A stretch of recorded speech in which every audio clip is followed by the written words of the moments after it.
you had Robert Kraft. I can't say this was a press conference. It was just he addressed the media yesterday, and he kind of fell on the sword where he fired Jerod Mayo after 1 year.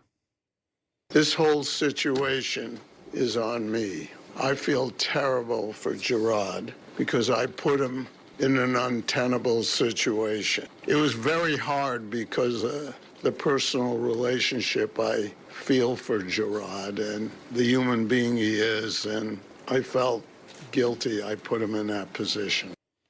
Okay. Yes, you did. You know, everybody's a genius when you got Belichick and Brady. And then when you only have one, not everybody's a genius, including the genius. And then when you don't have either, then it falls back to who's running this team. And the Krafts have been running this team, not Bill Belichick the last 5 years, and maybe longer. Okay, you have Jerod Mayo, who is a coach in waiting. Now, Belichick didn't know, apparently, that they had already put this in his contract, that he was going to be the coach in waiting. That's the first problem. You have to let Bill know. And Bill may say, hey, then I don't want to be around. And you may have to eat that one. But you can't do that to Belichick where you go, we're going to put this in the language in your contract, you're the coach in waiting. And then tell me that after 5 years of being the coach in waiting, he's not ready to be the coach after waiting 5 years. See, that's embarrassing. Now, I think what this came down to was not necessarily the performance on the field as much as maybe handling yourself as a head coach. And I think Jerod Mayo failed with those responsibilities because I think he wanted to be the antithesis of Bill Belichick. When he went to a press conference, he was actually going to say something. Maybe he was a little more confrontational with his players. Not that far removed from being a player himself. And I don't think he handled himself the way maybe the Krafts wanted him to handle himself as a head coach. I don't know what they expected because you didn't spend any money. You have a quarterback. You kind of have a running back. You were supposed to have a really good defense. The last part of last season, you were one of the better defenses in the NFL. Now you're going to bring in who? Brian Flores? You're going to bring in Mike Vrabel, Ben Johnson. But I don't know if you make that move unless you know. Like, what if they whiff on Vrabel, Ben Johnson, let's say Brian Flores, the defensive coordinator with the Vikings? Now what? Are you going to bring in another inexperienced head coaching candidate? Like, you can't whiff. Like, they have to get their person. They have to get Mike Vrabel, it feels like. Ben Johnson, we don't know. As I've said many, many times, not every coordinator should be a head coach. Ben Johnson has done a wonderful job in Detroit. I don't know. Once again, you can be great at your job, but there are other jobs that go with that. How do you handle press conferences? It's really important. Is Pete Carroll going to get a shot? It feels like there's some momentum that maybe he gets a shot. I don't know why now. He's been available the last couple of years. It's one of those that it's like, you find out that some girl's available and you didn't know she was available. And you're like, well, what happened? I didn't know that. Pam Anderson's available? Well, maybe Pete Carroll is the Pam Anderson of the NFL. Oh, nice. He's available. Okay. And the Patriots got cap room. They have, I think, over $100 million. Why weren't they spending that before? If you're not going to spend it now, that'd be my first question. If I'm going to be Mike Vrabel and I walk in and go, why do we have $100 million that we didn't spend? Can we buy a receiver? Can we buy offensive line? Can we buy a running back? Could we have gotten Saquon Barkley? Like, I don't know. You just ask questions where, why are you stockpiling all this money? Are we going to spend this money?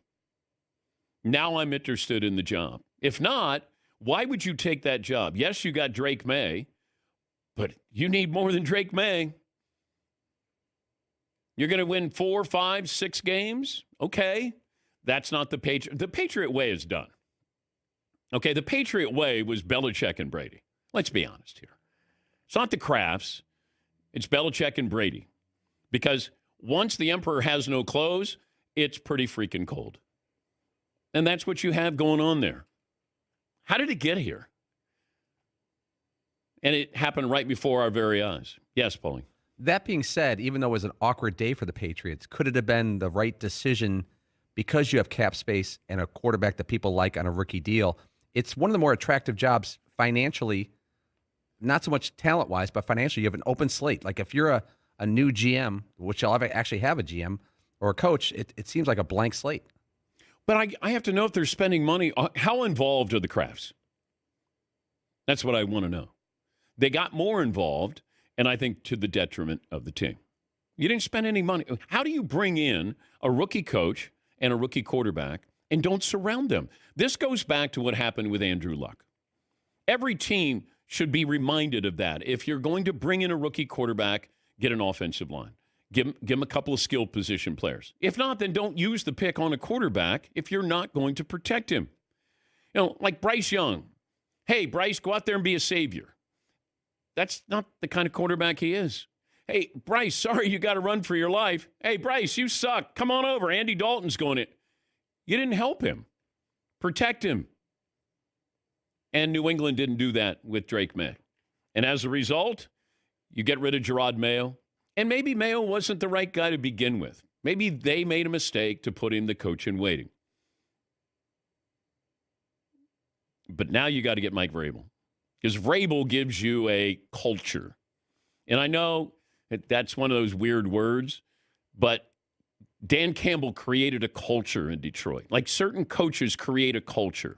Rex Ryan, you know, for the good and the bad of all of that, he had a culture with the Jets. He's still trying to bank on that culture, saying, I'm the best guy for the job. We're not going to let it be a country club atmosphere for Aaron Rodgers. Like, okay. Yeah, Paul? All right. Any chance that Vrabel is the wrong choice because he reminds everyone of Belichick? He'll probably walk in and say, I'm going to do this like it was done 5 years ago. Free agents didn't want to go play there, especially towards the end. I don't know if Mike Vrabel will be attractive to free agents with all that cap room. Players didn't want to play for Belichick. They wanted to play for Belichick and Brady because that meant you were going to get a chance to play in a Super Bowl. Plain and simple.